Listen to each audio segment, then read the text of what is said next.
ভারতের সেরা অভিনেত্রীর পুরস্কার পেলেন মিথিলা। ভিডিওটিতে একটি লাইক দিয়ে দেখতে থাকুন, আর যারা এখনো চ্যানেলটি সাবস্ক্রাইব করেননি দয়া করে তারা এখনই সাবস্ক্রাইব করে নিন। তিনি একাধারে গায়িকা এবং অভিনেত্রী, আবার তিনি ভারতের গুণী নির্মাতার স্ত্রী। রাফিয়াত রশিদ মিথিলা যেন জয় করে নিলেন ভারতীয় শিল্পাঙ্গনকে। সম্প্রতি দিল্লির মর্যাদাপূর্ণ দাদা সাহেব ফালকে পুরস্কার জিতেছেন এই অভিনেত্রী। কলকাতার সিনেমা ও অভাগীর জন্য সেরা অভিনেত্রীর পুরস্কার পেলেন মিথিলা। এক ভিডিও বার্তার মাধ্যমে নিজেই এ পুরস্কার প্রাপ্তির তথ্য জানিয়েছেন। শরৎচন্দ্র চট্টোপাধ্যায়ের অভাগীর স্বর্গ অবলম্বনে সিনেমাটি নির্মাণ করেছেন অনির্বাণ চক্রবর্তী। পরিচালনার পাশাপাশি চিত্রনাট্যও লিখেছেন তিনি।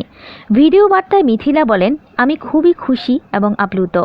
এজন্য আমাদের পরিচালক অনির্বাণ চক্রবর্তী, প্রযোজক ডক্টর প্রবীর ভৌমিক এবং আমাদের গোটা টিমকে অনেক ধন্যবাদ জানাই। দিল্লিতে বসেছিল 14তম দাদা সাহেব ফালকে আন্তর্জাতিক ফিল্ম ফেস্টিভ্যাল। তবে অনুষ্ঠানে উপস্থিত থাকতে পারেননি মিথিলা। তার জায়গায় পুরস্কার গ্রহণ করেছেন ছবির পরিচালক ও প্রযোজক। মুক্তির পর থেকে দর্শকদের মধ্যে আলাদা উন্মাদনা ছিল ও অভাগী সিনেমা নিয়ে। সিনেমাটিতে মিথিলা ছাড়া আরও অভিনয় করেছেন সুব্রত দত্ত, দেবযানী চ্যাটার্জি, ঈশান মজুমদার, সায়ান ঘোষ, সৌরভ হালদার প্রমুখ। এরকম আরও অনেক ভিডিও পেতে নিউজ এক্সপোজার টিভির সাথেই থাকুন।